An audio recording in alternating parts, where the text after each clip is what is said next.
अस्सलाम वालेकुम। Innovative woman of Pakistan के प्लेटफॉर्म से मैं हूँ आफिया शम्स और लाइव विद आफिया शम्स के एपिसोड नंबर 9 के साथ आप सब लोगों की खिदमत में एक बार फिर हाजिर as all of you know. और जो हमारे न्यू सब्सक्राइबर्स हैं उनको बताते चलें कि हमारे प्रोग्राम का फॉर्मेट ऐसे है कि इसमें हम पाकिस्तान भर से इनोवेटिव और वेल अकॉम्प्लिश्ड वुमेन को डिस्कवर करते हैं और उनकी सक्सेस जर्नीज, उनकी स्ट्रगल जर्नीज को आपके साथ शेयर करते हैं। सो जो हमारी यंग जनरेशन है वो उनकी स्ट्रगल से मोटिवेशन ले सके और इंस्पिरेशन ले सके। आज की हमारी गेस्ट भी ऐसी ही एक बहुत ही इनोवेटिव, क्रिएटिव और बहुत ही हार्ड वर्किंग वुमन है। ये एक एंटरप्रेन्योर हैं और इसके साथ साथ ये एक फिटनेस ट्रेनर भी हैं और इसके आगे ये खुद अपना इंट्रोडक्शन कराएंगी। आज हमारी गेस्ट हैं कुर्रतुलैन अल्ताफ। जी Qurratulain, welcome in live with Efficiens. Assalamu alaikum. Thank you for inviting me on your show. As you have introduced about me, my name is Kuratulan Altaf Hussain and I am an entrepreneur. I own a UK-based research consultancy by the name of Pack Writers. And other than that, I am a internationally certified fitness trainer and sports nutrition coach also. But I began my career as a teacher. मैं हमेशा से ही entrepreneur नहीं थी. I began my career as a teacher. I've had a career of about 11 years in teaching, and then I switched to business. So Right? What inspired you मैंने काफी to become early a start business किया woman? था. आपने teaching हम्म. इतनी एक comfortable job है और being a woman तो हमारे यही हम्म. परसेप्शन है कि teaching is best hmm. For a girl. तो आपको क्या मोटिवेशन थी, क्या इंस्पिरेशन थी, क्या सोच के आपने टीचिंग से बिजनेस में स्विच किया? बेसिकली चीज ये थी कि जब मैंने स्टार्ट किया था एज अ टीचर तो it was yes very comfortable because I was doing my studies as well. I began even before I was done with my graduation. मेरी ग्रेजुएशन चल रही थी तो मैंने टीचिंग के साथ साथ ग्रेजुएशन कंप्लीट की. Then I did my MBA, then I did my MPhil all with my teaching. तो दैट वाज वेरी वेरी क्या कह सकते हैं उसको, कन्वीनियंट फॉर मी कि मुझे जी सब कुछ आराम से हो रहा था. सुबह में जॉब है, शाम में स्टडीज है. लेकिन एक पॉइंट ऐसा आया जब मैं अपना एमफिल कंप्लीट कर चुकी थी एंड 2012 से मुझे टीचिंग करियर में अपने ये इशू आ रहा था कि dynamics of teaching was changing. ठीक है, अभी 2013 से मैंने जॉब छोड़ दी हुई है, उसके बाद मैंने टीचिंग को क्विट कर दिया था. लेकिन उस वक्त ये हो रहा था कि डायनामिक्स ऐसे बन रहे थे that everybody was focusing so much on quantity and making the customer happy, जिसके अंदर मुझे लगता है कि जो टीचिंग का ट्रू जिस्ट है ना वो हम लूज कर रहे थे. तो मैंने कहा भाई ये तो this is something a sincere teacher can not do. हम जो है किसी के फ्यूचर के साथ प्ले नहीं कर सकते. I try to convince the management also, लेकिन क्योंकि सब कुछ कमर्शलाइज हुआ हुआ है, मेरे एक के कुछ भी करने से कुछ नहीं होना था. तो जब तक मेरा अपना कॉन्शियस ने मुझे परमिट किया कि मैं जैसे काम कर रही थी, I was very loyal to my profession. और मेरा सब्जेक्ट भी ऐसा था that it was my passion. मैं मैथ्स की टीचर थी और मैंने हमेशा ओ लेवल्स ए लेवल्स को पढ़ाया है, मैंने छोटी क्लासेस को नहीं पढ़ाया कभी भी. तो मुझे ये होता था कि भाई जब यूनिवर्सिटी लाइफ में एंटर होंगे मैं अभी उनको झूठ बोल के पास कर दूं, आगे चल के आई नो के क्या होता है. तो I wasn't ready for that. Plus मेरा family background is business. I belong to a business family, तो I thought why not मैं भी business करूं. मुझे जॉब की क्या जरूरत है, because at the back of my mind I always had that I will become a business woman one day. start मैं कहीं से भी लूं. और इसीलिए मेरी डिग्री भी बिजनेस एडमिनिस्ट्रेशन में ही थी. First masters was in business administration. तो अभी तो आप कुछ अपनी कंपनी के बारे में हम्म. व्यूअर्स को बताइए, स्पेशली हम्म. हमारी गर्ल्स को, जैसे आप और वर्किंग फ्रॉम होम से रिलेटेड जो आप कुछ हम्म. बताइए इनको कि क्या-क्या अपॉर्चुनिटीज हैं जो आप लोग प्रोवाइड कर रहे हैं और फ्रीलांसिंग क्या है और कैसे लड़कियां जो हैं वो घर बैठ के स्पेशली इस पेंडेमिक में अपना हम्म. टाइम जो है उसको प्रोडक्टिवली यूटिलाइज कर सकती हैं। पैक राइटर्स बेसिकली एक यूके बेस्ड कंपनी है. We are registered in UK and हम ऑनलाइन मॉडल को फॉलो करते हैं बिकॉज यूके में we do have an office but we operate from here. ठीक है, तो हमारा क्लाइंट से सारा जो भी कोऑर्डिनेशन है that's on calls. We have an international number, हम उसके थ्रू ऑपरेट करते हैं. और we provide research writing services basically to people based in UK. हमारा टोटल क्लाइंटेल जो है वो अब्रॉड का है, ठीक है। तो अब यहाँ पे जो हमारी अपनी टीम है ऑफ रिसर्चर्स वो ऑब्वियसली पाकिस्तान की है, बिकॉज आई प्रेफर, वैसे तो दूसरे कंट्रीज के लोग भी मिल जाते बट आई प्रेफर कि व्हाई नॉट अपना कंट्री। और मेरे पास वैसे तो जो टीम है उसमें एक आधा कोई मेल है, बाकी फीमेल्स हैं। तो ऐसा होता है कि इसके लिए you need to be basically highly qualified. मैंने जब एमफिल किया तो I am a trained researcher. तो हमारे पास जो लोग हैं वो मिनिमम उनकी क्वालिफिकेशन मास्टर्स होनी चाहिए, and they need to have very good command on written English, and they need to be able to provide plagiarism free work. क्योंकि हम obviously we follow the protocols, we use a plagiarism checking software also.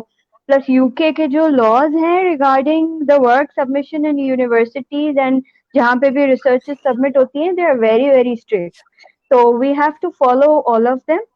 मगर ये है कि जो लोग वाकई में एजुकेटेड हैं, लाइक मास्टर्स लेवल तक पढ़े हुए हैं, एंड दे थिंक कि उनकी राइटिंग स्किल अच्छी है लेकिन उनको फॉर्मेटिंग नहीं आती सपोज, या दे हैव नो आइडिया कि जी रिसर्च राइटिंग कैसे करना है, रिपोर्ट को कौन से फॉर्मेट में लिखना है, we can train them for that.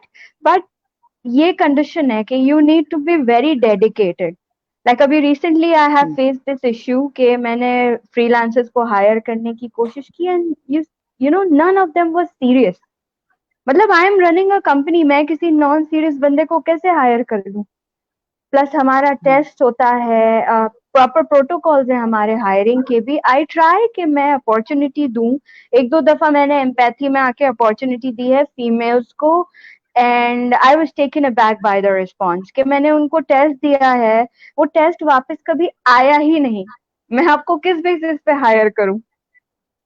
सही। मतलब आई एम मगर माशाल्लाह प्रोवाइडिंग हाई क्वालिटी वर्क, तो आई नीड द पर्सन जो हाई क्वालिटी काम मुझे करके दे ताकि वो मेरी टीम पे आ सके। सही। ये है। तो डेडिकेशन जो है वो फर्स्ट कंडीशन है। बिल्कुल डेडिकेशन बिल्कुल। And hard work.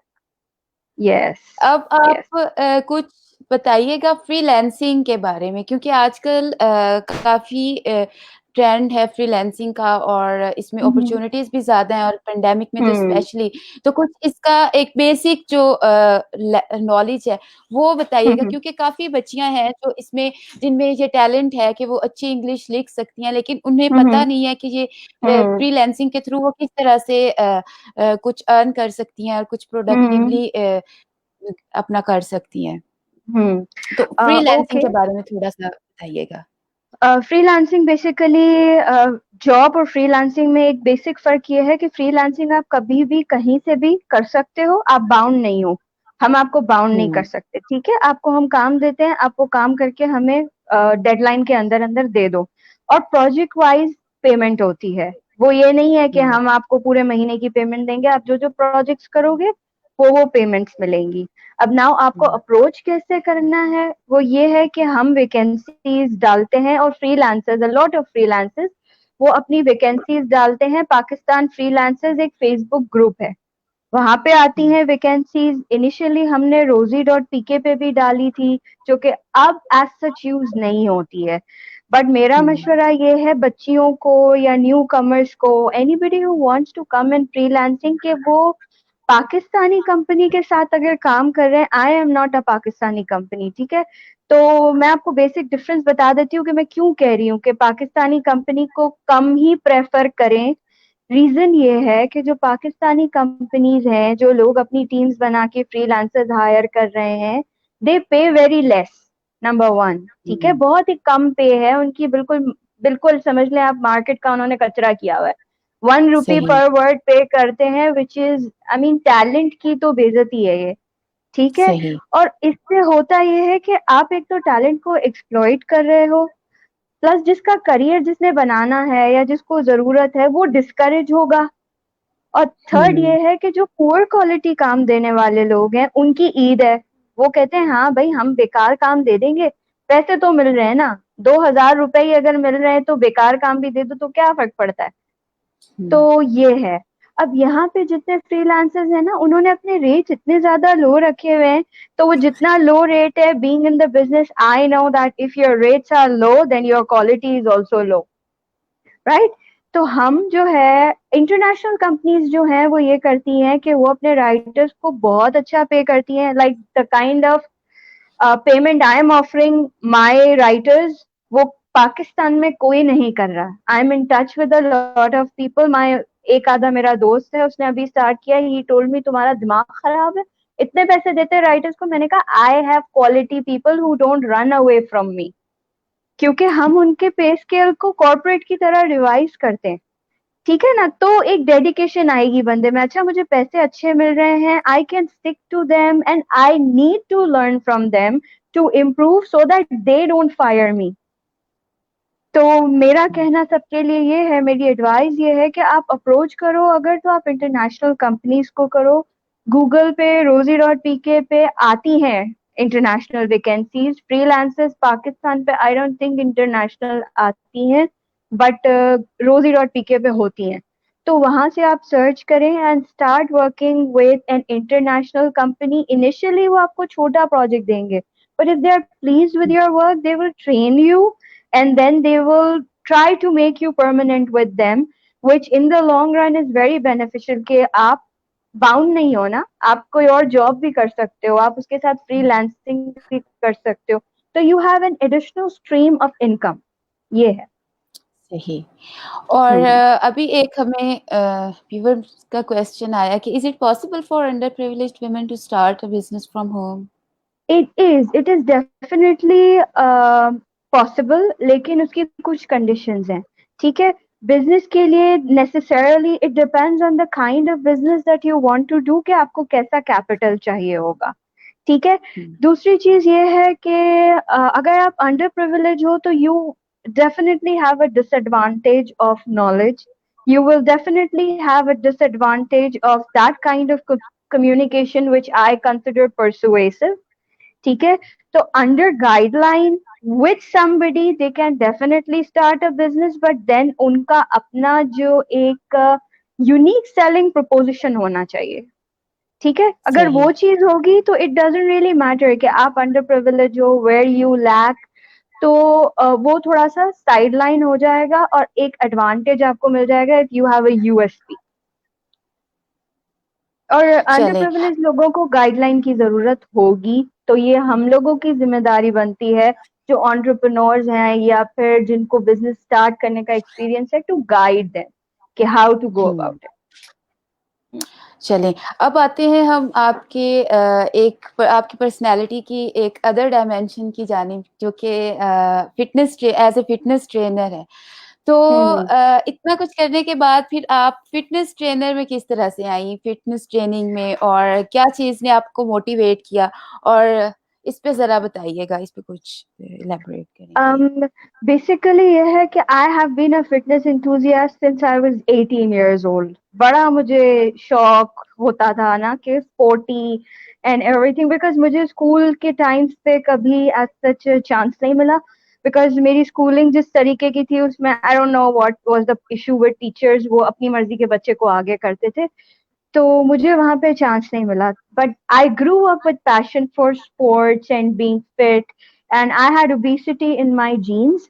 तो मेरे अंदर एक चीज है, मैंने कहा यार नहीं, जीन्स वीन्स इनहेरिटेंस मुझे तो नहीं समझ आता, मतलब if everybody in the family is मोटा, जरूरी थोड़ी है कि मैं भी मोटी हूँ, आई कैन चेंज दैट।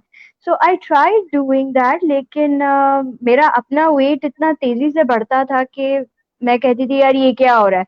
मैं हेल्दी ईटर भी थी, आई एम अ स्विमर ऑल्सो, सब कुछ है। लास्ट चीज जो मैंने फिटनेस ट्रेनर बनने से पहले सीखी थी वो थी swimming, and I had incredible matchless stamina as a swimmer, लेकिन मैं पतली नहीं हुई। जबरदस्त। मैंने जिम भी ज्वाइन किया, बट आई डिड सी कि जी अ लॉट ऑफ ट्रेनर्स, उनको नॉलेज ही नहीं थी। तो वहां मैंने डिसाइड किया कि यार जब इनको नॉलेज नहीं है तो there is a need of somebody जिसको नॉलेज हो, अब वो समबडी मैं बनूंगी। फिर मैंने अपना फिटनेस ट्रेनर का कोर्स भी किया, मैंने खुद को पतला किया, I lost 20 kgs on my own, जो मुझे कोई ट्रेनर नहीं करा सका था। आई was very fat, and I lost 20 kgs in 1.5 years and I never put that weight on back. लोगों का होता है ना, वो वेट लूज कर लेते हैं और उनका वेट चढ़ भी जाता है फौरन से। मेरे साथ हुँ, ऐसा कुछ भी नहीं हुआ।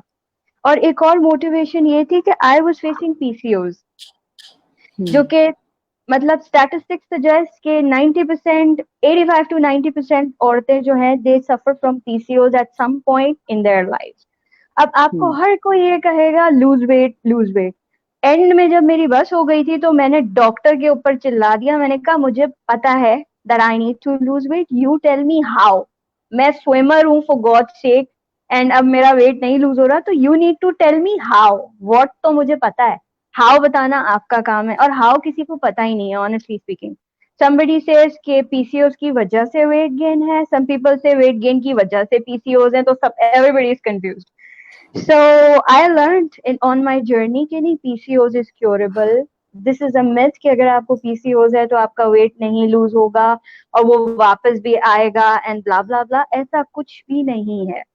हुँ, और दूसरी एक मोटिवेशन ये थी दैट आई हैव ऑब्जर्व्ड, हम सब ने देखा है, हमारी अम्मियाँ दादियाँ शादियों के बाद उनको हर किसी की फिक्र है अपने अलावा।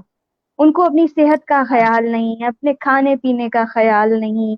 हर जो है वो 35 क्रॉस कर लिया है तो जी घुटनों में तकलीफ है, बच्चा पैदा कर लिया है तो जी कमर में तकलीफ है। ये चीजें अवॉइडेबल हैं बहुत आराम से। और हमारी देसी खवातीन तो वो बेचारी बच्चा होने के बाद तो उनकी जिंदगी वो एक ही छोटी सी चीज जो उनकी गोद में आ गई उसके अराउंड रिवॉल्व हुँ, करती रहती है। तो ये परसेप्शंस मैंने चेंज करने थे, क्योंकि हमें लगता है कि जी हमें 2-2 घंटे 4-4 घंटे एक्सरसाइज को देने हैं, किचन में खड़े होकर खाना बनाते रहना है हेल्दी ईटिंग के लिए। ऐसा कुछ भी नहीं है। 15 से 20 मिनट आपको अपने आप को देने हैं, बाकी का टाइम आप अपने घर को दें। आप बहुत अच्छे से फिट रह सकते हैं। आप छोटी एज में हैं तो आप शादी की एज तक, बच्चा पैदा करने के बाद तक फिट रहेंगे। आपकी शादी हो गई है तो अगर आप अभी स्टार्ट करेंगे तो आप बुढ़ापे तक फिट रहेंगे। आपकी बॉडी का एजिंग प्रोसेस स्लो हो जाएगा। लाइक औरतों का ageing process is a bit fast because of the calcium that drains out of their body during pregnancy. लेकिन वो प्रोसेस स्लो हो जाता है। I mean, if I don't tell you my age, I am sure nobody can get guess my age, क्योंकि मैं बहुत सालों से वर्कआउट कर रही हूँ। तो अभी भी लाइक जो फैमिली में जिन्होंने मुझे बहुत टाइम के बाद देखा, दे टेल मी ओके माशाल्लाह you are ageing in a reverse way, क्योंकि this is what workout does to you. तो ये मेरी मोटिवेशन थी कि सिर्फ फीमेल्स का ये परसेप्शन चेंज करना जरूरी है कि आप खुद को जरूर फिट रखें। आप इंटरनेट से चीजें उठा के उनको अपने ऊपर इम्प्लीमेंट करना बंद कर दें, क्योंकि majority of the workouts are designed by males for males. Female um, mechanism, how they metabolize energy is different. How they should eat when they are muscle building is different. उनका weight loss process mail से different है। तो इसी वजह से बहुत कुछ एक तो हमारे ऊपर प्रॉपरली असर नहीं करता, या जो चीज असर करती है वो शॉर्ट टाइम के लिए होती है एंड इट बैकफायर्स, और वो अंदर मजीद कबाड़ा भी कर देती है। लाइक आपने इंटरनेट से कोई चीज उठाई, आपको पोस्चर का पता नहीं, आपकी कमर में तकलीफ हो गई, एक हफ्ते के लिए आप बैठ गए, जी वर्कआउट तो होगा नहीं मुझसे, तो घर के काम भी नहीं हो रहे हैं। तो औरतों को ये मैं बताना चाह रही थी, and I have trained women, मैंने औरतों को ये चीजों के लिए ट्रेन किया है कि आपको कोई जरूरत नहीं है लंबे लंबे वर्कआउट्स की, आपको कोई जरूरत नहीं है अपने आप पे ध्यान ना देने की। आप अपनी एज बढ़ा लेते हो, आप अपनी बॉडी की एज को मजीद, मतलब है कि आप अपने आप को फिट कर लेते हो। एंड यू सी, मोटा हो जाना आफ्टर प्रेगनेंसी हमारी हर देसी औरत का मसला है। उसके साथ दूसरी हुँ, चीजें भी आती हैं, डिप्रेशन में जा रहे हैं, अ लॉट ऑफ थिंग्स। तो ये चीजें प्रिवेंट करने के लिए मैंने ये किया, एंड हम ट्रेनर्स को पैसे देने को लोग तैयार नहीं होते। और जो ट्रेनर हुँ, है भी, जो क्लेम कर रहा है मैं पर्सनलाइज ट्रेनर हूँ, वो बिल्कुल ही जेनेरिक वर्कआउट, जो वर्कआउट आपको करा रहा है मुझे भी वही वर्कआउट करवा रहा है। आप अगर हुँ, थोड़े से पैसे उसको ज्यादा दोगे ना, तो वो जो आपको वर्कआउट करवाएगा वो किसी को नहीं करवाएगा, क्योंकि आपका body type is different and किसी और का बॉडी टाइप इज डिफरेंट। मैं अपनी डाइट आपको दे दूं तो आप मुझे कहोगी कि यार क्या तुम जिंदगी भर खाने के लिए पैदा हुई हो क्या तुम? You won't be able to eat all of that. और अगर मैं अपना वर्कआउट आपको करवा दूं तो आप एक ही दिन में बेहोश हो जाओगे कि ये क्या हो गया। है ना? तो trainers are ji. doing this. So this is the तो जो time that जो ladies should आपके understand. हाँ, आपके ख़्याल Mm-hmm. में जब ये प्रॉब्लम आपने पहले भी अभी डिस्कस किया और ये नॉर्मली सब लोगों को ही Mm-hmm. फेस करना पड़ता है, मुझे भी करना पड़ता है। जब हम कोई डाइट रेजिम Mm-hmm. फ़ॉलो करते हैं या एक्सरसाइज़ की कोई रूटीन कुछ टाइम Mm-hmm. के लिए फ़ॉलो करते हैं, हम Mm-hmm. अपना टारगेट जब Mm-hmm. अचीव करते हैं। लेकिन उसके बाद बहुत Mm-hmm. कम टाइम में हम वापस वेट को बहुत जल्द बल्कि जो Mm-hmm. उसके बाद गेन करते हैं वेट, उसकी स्पीड और भी तेज़ी से हम गेन करते Yes, हैं। ये yes. कहाँ पे मिस्टेक कर रहे होते हैं हम? क्यों ये वेट वापस रिड्यूस होने के बाद बहुत ज़्यादा जल्दी से गेन क्यों हो जाता है एकदम से? वो इसलिए तो होता इसमें है कहाँ कि पे हम मिस्टेक होती है? हम्म आप मिस्टेक हमारी ये हो रही होती है कि देखिए we need to opt for sustainable workouts and sustainable weight loss. Sustainable का मतलब है कि एक महीने में अगर मैंने 1 kg गिराया है which is very less, suppose कर लेते हैं मैक्सिमम आपने 6 kg गिरा लिया एक महीने में विच इज हेल्दी, लेकिन कब? अगर you have to lose 60-70 kgs, I have to lose 30 kgs overall, तो मैं अगर एक महीने में 2 kg गिरा रही हूँ that was very healthy and sustainable. इसीलिए मेरा वेट कभी ऊपर वापस आया ही नहीं। मुझे लोग इतनी दफा कहते हैं कि जी 1.5 साल में 20 kg तो बहुत तुमने स्लो किया है, फलाना धमाका। तो मैं उनको ये कहती हूँ कि भाई मैंने स्लो किया तो वो वापस भी तो नहीं आया ना। जिसने 6 महीने में गिरा हुँ, लिया था उसका एक महीने में वापस भी तो आ गया ना। तो चीजें सस्टेनेबल अगर सही। होंगी तो आपकी बॉडी को उन चीजों की आदत हो जाएगी, आपका वो लाइफस्टाइल बन जाएगा। अगर एक चीज मैंने इसी दिमाग से की है ना कि जी नहीं मैंने तो 2 महीने में इतना इतना वजन उतार लेना है और फिर तो बस मेरी ऐश है, तो ये तो माइंडसेट ही ठीक नहीं है। आपने एंड गोल को माइंड में लेके आप चले ही नहीं थे कि आज मैंने इतनी मेहनत कर लेनी है कि मेरा 10 साल के बाद भी वो 20 kg वापस ना आए।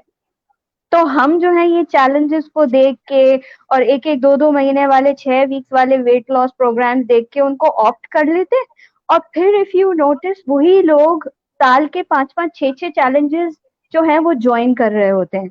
तो क्या फायदा? आप मेरे पास आओगे, मैं आपको थोड़ी 10 साल तक अपने पास तक रखूंगी। मैं आपसे कहूंगी हुँ, या जो अच्छा ट्रेनर होगा जो सस्टेनेबल वेट लॉस करवाएगा, या आप किसी ऐसे बंदे से मशवरा लोगे जो सस्टेनेबली वेट लॉस करवाएगा, वो आपको एक टाइम पीरियड देगा कि जी एवरेज टाइम पीरियड इतना होता है, बट इट डिपेंड्स ऑन कि आप कितना प्रॉपरली स्टिक कर रहे हो to the diet regime. Once आपका टारगेट अचीव हो जाता है then I will tell you आपने क्या करना है, आप खुद से करते रहना। वो आपको ये कहेगा, वो जिंदगी भर के लिए आपको अपने पास चिपका नहीं लेगा। लेकिन जो अक्लमंद लोग होते हैं वो कहते हैं यार ठीक है प्रॉपर वाला तुम प्लान बेशक हमारे साथ लग के एक्सरसाइज ना करो, लेकिन बाद में भी तुम जरा देख लिया जरूर करना। कंसल्टेशन जैसे डॉक्टर के पास फॉलो अप्स होते हैं ना, हुँ। उस किस्म के फॉलो अप्स में बंदा रहता है तो वेट नेवर कम्स बैक। ये सही। है। वैसे तो आपने इस चीज़ को माशाल्लाह बहुत अच्छे से एड्रेस कर लिया, लेकिन हमारी हम्म। एक व्यूअर का कमेंट आया, उसको मैं इंक्लूड करूँगी। शी इज़ आस्किंग के आल्सो टेल अस के how often one should work out?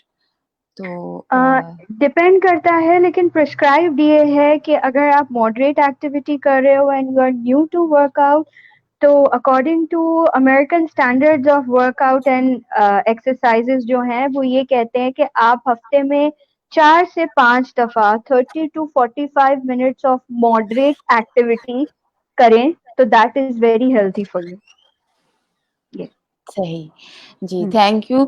और अभी आप हमें लास्टली ये कुछ हमारी यंग जनरेशन के लिए, हमारी लड़कियों के लिए कोई लास्ट पे जाते हुए कोई मैसेज देना चाहें, तो यस, मैं ये कहना चाहूंगी कि फर्स्ट ऑफ ऑल आप जो हैं अगर आपके पास कोई स्किल है या आपका कोई पैशन हुँ, है, आप प्लीज उसको परसू करें। ये मत सोचें कि जी मैं बाद में कर लूंगी, या मैं शादी के बाद कर लूंगी, या मेरा बच्चा बड़ा हो जाएगा तो मैं कर लूंगी। देर इज नो बाद। I am telling you there is ठीक, नो बाद। जो आपके पास जो टाइम है सही। वो अभी है, वो करें और अपनी सेहत के ऊपर जरूर ध्यान दें, क्योंकि अगर आपका दिमाग आपकी बॉडी ठीक नहीं है तो आप कुछ भी कर लें, आपका कितना ही पैशन आपको परसू करना हो, आपको वो चीज कभी भी पूरे तरीके से खुशी नहीं देगी कभी भी। लाइक पेंडेमिक में हम सारे ढीले होके बैठ जाते हैं ना कि जी नहीं ये तो बहुत ही लो हो रहा है। हालांकि वी शुड अंडरस्टैंड कि पेंडेमिक तो अपने पैशंस को परसू करने का टाइम है। अपना स्किल डेवलप बिल्कुल। करने का टाइम है। अभी तो ना ऑफिस जाना है ना कुछ करना है, आपको अगर अपनी हेल्थ पे ध्यान देना है तो this is the time, you go to um, the right person and you get started. आप देखें पेंडेमिक से जब आप बाहर निकलेंगे आपको ना डिप्रेशन होगा ना कुछ होगा, क्योंकि एक्सरसाइज तो वैसे ही डिप्रेशन का क्योर है, और आपका दिमाग भी सही। चलने लगता है सीरियसली। तो this is what they need to do. बिल्कुल, ये आपने बिल्कुल सही कहा और हमारा पेज भी इसकी एक एग्ज़ाम्पल है। पेंडेमिक में बिल्कुल। अपने अपने पैशन्स को परस्यू करना, हमने भी आफ्टर लॉकडाउन स्टार्ट किया था एंड हम्म। माशाल्लाह hmm. It's going really well. और थैंक यू माशाल्लाह सो मच माशाल्लाह। हमें जॉइन करने के लिए और आपसे बात करके बहुत मज़ा आया और बहुत सारे मिसपरसेप्शंस थे सेम। रिगार्डिंग फ्रीलांसिंग और वर्किंग फ्रॉम होम और उसके साथ-साथ हम्म। फिटनेस ट्रेनिंग से रिलेटेड जो हमारे अभी उनकी करेक्शन हुई है। थैंक यू सो मच हमें बहुत मज़ा आया आपके साथ बात करके। इंशाल्लाह ताला बहुत जल्द हम दोबारा आपको लेंगे और इसके साथ ही आज का इंशाल्लाह। जो सेशन है इसको हम यहीं पे एंड करते हैं और सारे व्यूअर्स का भी हम्म। बहुत-बहुत शुक्रिया जिन्होंने देखा और कमेंट किया। Thank you so much. इंशाल्लाह आपसे नेक्स्ट थैंक एपिसोड में यू। मुलाकात होगी। तब तक के लिए अल्लाह इंशाल्लाह। हाफ़िज़। Thank you. Allah Hafiz.